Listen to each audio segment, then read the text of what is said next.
El Vaticano ha sido hogar de papas que marcaron el rumbo de la historia. Algunos dejaron huellas oscuras, rodeados de escándalos y controversias, pero también hubo otros que se ganaron el respeto, el cariño y la admiración de millones de personas en todo el mundo. En este episodio vamos a recorrer las vidas de los 5 papas más queridos, aquellos que, más allá de la religión, dejaron un legado de humildad, esperanza y humanidad. Prepárate, porque estas historias no solo hablan de fe, sino de líderes que cambiaron el curso de la historia con sencillez y compasión. Número 1. Papa Juan XXIII, el Papa Bueno. Angelo Giuseppe Roncalli, mejor conocido como Juan XXIII, nació en una familia humilde de campesinos en Italia en 1881. Nunca imaginó que llegaría a ser papa. De hecho, cuando fue elegido en 1958, tenía 77 años y muchos lo consideraban un papa de transición, alguien que ocuparía el puesto unos pocos años sin hacer demasiado ruido. Pero el mundo estaba por descubrir que la sencillez de este hombre marcaría un antes y un después en la Iglesia. Su apodo, el Papa Bueno, lo ganó por su carácter cálido, su sonrisa constante y su cercanía con la gente. No era un líder distante, visitaba hospitales, cárceles y hablaba con los fieles como si fueran de su propia familia. Se dice que incluso a los guardias suizos del Vaticano los llamaba por su nombre, algo que parecía impensable en un ambiente tan rígido. Pero detrás de esa imagen de abuelo bonachón, Juan XXIII tenía una visión revolucionaria. Apenas 3 meses después de ser elegido, sorprendió al mundo anunciando la convocatoria del Concilio Vaticano II, un evento histórico que transformaría la Iglesia Católica. Este concilio abrió las puertas a un cambio profundo. La misa dejó de celebrarse en latín para que los fieles pudieran entenderla en su idioma, se promovió un mayor diálogo con otras religiones y se renovó la forma en que la Iglesia se relacionaba con el mundo moderno. Durante su pontificado, también envió mensajes de paz en plena Guerra Fría. Su encíclica Pesamentaris, publicada en 1963, fue una llamada urgente a la paz mundial y al respeto de los derechos humanos universales. Fue la primera encíclica dirigida no solo a los católicos, sino a todos los hombres de buena voluntad. Eso lo convirtió en un referente moral mucho más allá de la religión.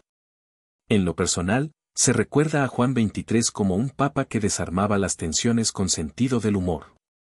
Una de sus frases más famosas surgió cuando un periodista le preguntó, ¿cuántas personas trabajan en el Vaticano? Él respondió, aproximadamente la mitad. Esa sencillez lo hacía querido incluso por quienes no eran creyentes. Aunque su pontificado fue breve. Apenas 5 años, ya que murió en 1963, dejó una huella imborrable. El Concilio Vaticano II siguió adelante después de su muerte y marcó una nueva etapa para la Iglesia, más abierta y cercana al mundo. Para muchos, Juan XXIII encarnó lo que significa ser un líder con humanidad, un hombre que, con bondad y valentía, modernizó una institución milenaria y la acercó nuevamente a la gente. Su memoria sigue viva como el Papa Bueno, el que cambió la Iglesia con una sonrisa. Fue beatificado durante el Gran Jubileo del año 2000 por Juan Pablo II. El 5 de julio de 2013 el Papa Francisco firmó el decreto que autorizó la canonización de San Juan XXIII, que se efectuó conjuntamente con la de Juan Pablo II el 27 de abril de 2014, según lo anunciado en el consistorio realizado el 30 de septiembre de 2013. Número 2. El Papa Francisco. El Papa del Pueblo. El argentino Jorge Mario Bergoglio se ha ganado el cariño del mundo entero como Francisco. Desde el inicio, renunció a muchos privilegios del papado, prefirió vivir con sencillez, usar un coche común y hasta pagar personalmente sus cuentas de hotel.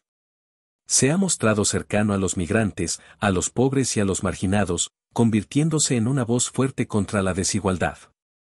Su manera de hablar directa y su estilo humilde lo han vuelto un símbolo de renovación para la Iglesia en tiempos modernos.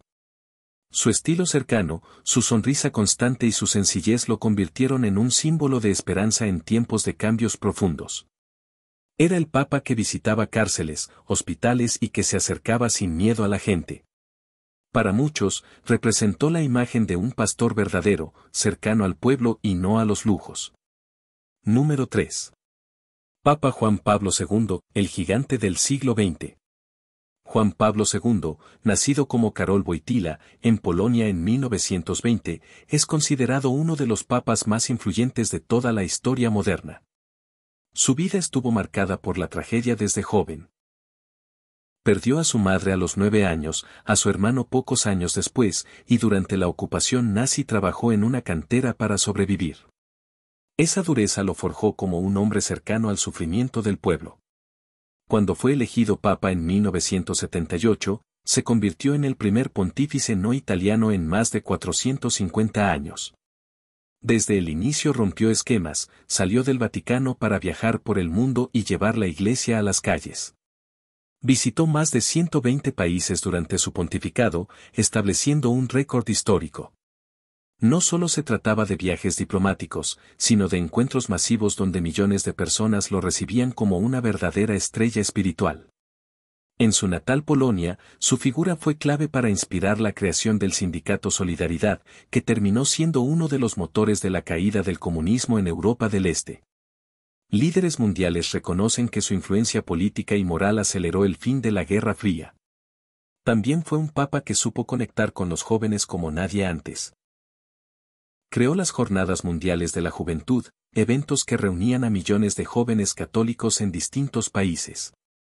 Allí, con su estilo carismático, hablaba de temas de fe pero también de esperanza, de derechos humanos y del valor de la dignidad personal. En 1981 sufrió un atentado en la Plaza de San Pedro, cuando fue baleado a plena luz del día. Milagrosamente sobrevivió y, en un gesto que impactó al mundo, visitó en prisión a su atacante y lo perdonó públicamente. Ese acto reforzó su imagen como un hombre de paz. Durante su pontificado también pidió perdón por los errores de la Iglesia a lo largo de la historia, desde las cruzadas hasta los abusos cometidos en nombre de la fe. Fue un gesto sin precedentes, que mostró humildad en una institución marcada por siglos de orgullo. Su carisma era tal que incluso fuera del mundo católico se le reconocía como un símbolo de diálogo, paz y esperanza. Tras su muerte en 2005, millones de fieles inundaron Roma y sus funerales fueron uno de los eventos más multitudinarios en la historia reciente. Multitudes pedían que fuera declarado santo de inmediato. Hoy, su legado sigue vivo como el de un líder espiritual que supo unir política, fe y humanidad. Para muchos, Juan Pablo II fue más que un papa, fue un gigante del siglo XX. Número 4. Papa Pío XII, el Papa de la Caridad. Aunque su figura está rodeada de debate por su papel en la Segunda Guerra Mundial, millones de fieles recuerdan a Pío XII como un líder de profunda caridad y bondad personal. Durante su papado, organizó ayuda humanitaria, abrió conventos para proteger a perseguidos y trabajó por la paz en medio de la guerra. Para muchos católicos de su tiempo, fue una figura de esperanza en medio de la devastación. Su legado sigue siendo valorado especialmente por quienes vivieron aquellos años de oscuridad. Número 5. Papa Benedicto XVI, el sabio humilde. Joseph Ratzinger, Benedicto XVI, fue un papa que sorprendió al mundo no solo por su profundidad intelectual, sino por su histórica decisión de renunciar al papado. Fue el primer papa en siglos que, con humildad, aceptó apartarse al considerar que su fuerza ya no era suficiente para guiar a la Iglesia. Aunque muchos lo vieron como un líder más reservado, sus gestos de sencillez y su amor por el conocimiento lo hicieron muy querido en amplios sectores. Su renuncia fue vista como un acto de honestidad y valentía. La Conclusion nos dice, 5 papas, 5 estilos distintos, pero un mismo resultado, el cariño de millones. Juan XXIII, Juan Pablo II, Francisco, Pío XII y Benedicto XVI mostraron que la verdadera grandeza no siempre está en el poder, sino en la cercanía, en la humildad y en la capacidad de inspirar esperanza. Ellos representan la otra cara del Vaticano, la de líderes que dejaron huellas positivas en el corazón de la gente. ¿Cuál de estos papas consideras el más querido y por qué? Déjalo en los comentarios, porque tu opinión hace que esta comunidad siga creciendo. Gracias y hasta la próxima.